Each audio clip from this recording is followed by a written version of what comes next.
Good evening, Draftaholics, and welcome to Draft Punks. My name's Sam. And I'm Adrian, and this is your pre-release primer and draft guide for Streets of New Capenna. Streets of New Capenna is, first and foremost, an opportunity for all of you to show your friends your absolute worst Marlon Brando impressions. I'll make him an offer he can't refuse. But secondly, New Capenna offers us a sweet-looking limited format. That is correct. So let's talk business. So, Streets of New Capenna is built around 5 3-color crime families. These are organized into shards rather than wedges, which means they contain 2 allied color pairs and 1 enemy color pair. That is correct. Allied color pairs are those that are next to each other on the color wheel that you can see on the back of the magic card. So what this means, while you're looking at your pre-release pool or drafting this set, is that you want to be in an allied color pair, since these overlap with 2 different families, unlike enemy color pairs which only appear in 1. For example, if you're in blue-white, you could end up in either Brokers or Obscura, but if you are in white-black, you can only end up in Obscura. So, to make that a little clearer, let's look at each family in detail. Obscura. All right, Obscura is the white, blue, black family in New Capenna, and they got a lot of cool stuff for us. Sorry, Adrian, Obscura is actually my favorite band. No, Sam, we don't have the time for the Obscura music. Yeah, we do. Check this out. Can you see that guitar playing? You see that? Anyway, the Obscura are all about information warfare, and they achieve this through their key mechanic, Connive. For a creature to connive, you draw a card, then discard a card, then put a +1/+1 counter on that creature for each non-land you discard that way. Now, some creatures just connive once, like Raffine's Informant, some multiple times, like Hypnotic Grifter, and some get better with the +1/+1 counter, like Raffine's Silencer. So the first color pair in Obscura is white-blue, which is all about having different kinds of counters on your permanents. Has 2 signpost uncommons. Metropolis Angel, which lets you draw cards when you attack with creatures that have counters on them, and Exotic Pets, which creates 2 little fishy friends that get copies of counters you already have. Now, there are some wacky kinds of counters that you can use with these cards in older formats, but in New Capenna Limited, you're only going to encounter +1/+1 counters, especially if you're conniving a lot, or if you just have cards like Backup Agent, and you'll also encounter shield counters on cards like Broker's Veteran. Now, shield counters are actually the Broker's mechanic. They give a creature a 1-shot protection from damage or destruction, so we'll go more on about them later. So, what I like about this mechanic is to get your payoffs, you just need to do things that you want to be doing anyway. Have creatures that enter with enhancements. I think this archetype is going to be a really strong one in the format. Oh yeah, agreed. I like it when I don't need to go out of my way to get a powerful payoff.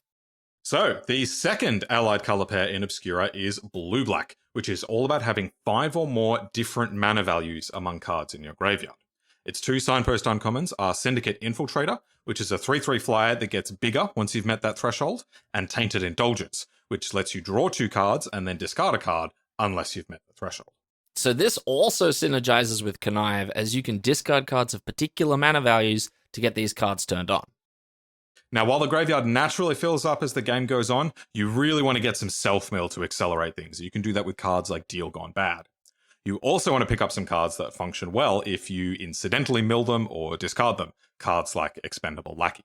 And there is also a common cycle of lands that sacrifice themselves in this set, like Obscure Storefront or Maestros Theater. Trying to pick up some of those to get your blue-black cards going, as they are a free way to get a 0 mana value card in your graveyard. So if you're a fan, like me, of graveyard interaction mechanics, this is going to be a great archetype for you. Agreed, yeah, especially if you've had fun in the past with mechanics like Delirium or Threshold. And blue-black also fits with our next family, the Maestros, which are blue-black-red. That is correct. The Maestros are professional assassins that have far more hits than Sam's favorite band. Wow. Yeah, yep. The Maestros are defined by their casualty keyword on instants and sorceries. Casualty X means that you may sacrifice a creature with power X or greater when you cast the spell, and if you do, you get to copy that spell. Note that you can only do this once, and you cannot casualty on the copies as well. So, for example, Rooftop Nuisance freezes a creature and draws a card, but does it twice if you sacrifice a 1-power creature. Join the Maestros makes a 4/3 or 2 4/3s if you sacrifice a 2-power creature, and Light 'em Up, which deals 2 to something, or 2 to 2 somethings, if you sacrifice a 2-power creature. Casualty also synergizes nicely with the blue-black mana values in Graveyards archetype, as you can sacrifice your creatures to fill spots in your graveyard curve. Each casualty spell can potentially add 2 mana values to your graveyard, the spell itself, and the creature you sacrifice. Now, the second allied color pair in Maestros is black-red, which is all about sacrificing creatures for value. It has 2 signpost uncommons, Forge Boss, played by Colin Farrell, which deals 2 to the opponent the first time you sacrifice something per turn, and Fatal Grudge, which forces both players to sacrifice a non-land permanent of the same type, and then you draw a card. And to make this archetype come together, you will need 3 things. Sacrifice payoffs like Forge Boss or Body Dropper, cheap fodder that you're happy to throw away like Corrupt Court Official, and a sacrifice outlet like any of the cards with Casualty. So that makes the sacrifice thing quite interesting. Instead of your sacrifice outlets being permanents like we're used to seeing, they are mostly going to be spells with Casualty. This looks really cool. I'm actually really excited to play this one. As am I, and a hot tip, if you're in this archetype, keep an eye out for involuntary employment for some sweet Steel and Sack shenanigans. And that brings us to the Riveteers family in black-red-green, where our black-red sacrifice deck also fits. Yes, the Riveteers are the construction workers of New Capenna who may turn their tools to violence if you upset them. The Riveteers are defined by their Blitz mechanic, which is an alternative casting cost which gives the creature haste. When this creature dies, draw a card, and at end of turn, sacrifice this creature. So the creature comes in, punches the opponent in the face with a crowbar, and then if it didn't die in combat or to your own sacrifice effects come end of turn, it then gets sacrificed. And no matter how it dies, you get to draw a card. Yeah, so some Blitz cards give you an additional effect when they die, like Girdagoons. Some have an effect when they attack, like Plasma Jockey, and others give you an effect just when they enter the battlefield, like Kaldaya Strongarm. Now, Blitz cards have obvious synergies in the black-red sacrifice archetype. Can you just imagine blitzing out a creature, attacking, laughing as your opponent doesn't block, because why would they? And then post-combat, you sacrifice the creature to a casualty spell, copying your spell, and drawing a card for the privilege. Ooh, sounds hot. Now, the second allied color pair in the Riveteers family is red-green, which is all about treasures.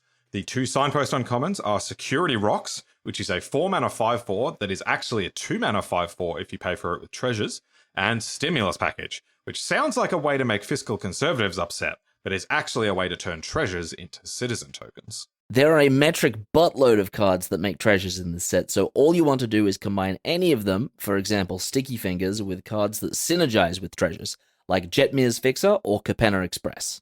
And we also expect that red-green treasures is going to be a popular base archetype for 5-color craziness. So if you've got plenty of treasure makers in your pre-release seal pool, go nuts. Play whatever the hell you want. Red-green treasures also falls under our next family, the Cabarete. Margarete.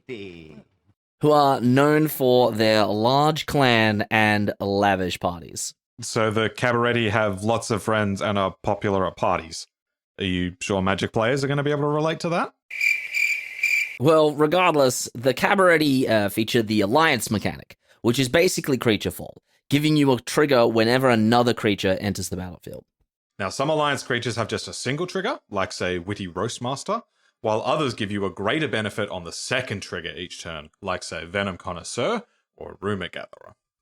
Now, while the Treasures archetype doesn't have any overt synergy with Alliance, aside from perhaps making it easier to double spell, the other allied color pair in the Cabarete family does. That's right. Green-white is all about Citizen Tribal, with several of the cards creating multiple citizen creature tokens, which can help you get multiple Alliance triggers per turn. Now, Green-white's 2 signpost uncommons are Darling of the Masses, which both buffs your citizens and farts out citizen tokens, and Ceremonial Groundbreaker, which is a shovel. Now, there are 24 creatures with type Citizen, plus a whole bunch of cards that make Citizen tokens. And then there are cards that benefit from having citizens, like Take to the Streets, Civil Servant, and Angelic Observer. However, note that all of these except Civil Servant are uncommon or above, meaning they may not show up all too regularly, despite there being so many citizens in the set.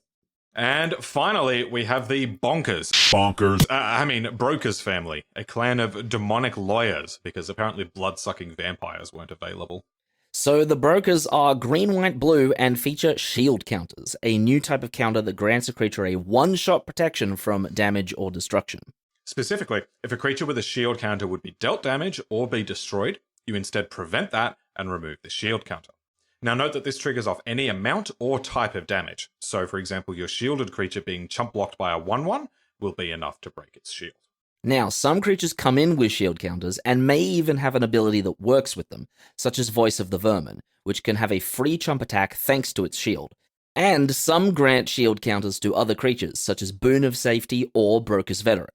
And to bring us full circle, the final allied color pair in Brokers is white-blue, which, as we discussed right at the very start, is all about different counter types. The shield counters are a core part of making that archetype work. In fact, I don't think it could work without it.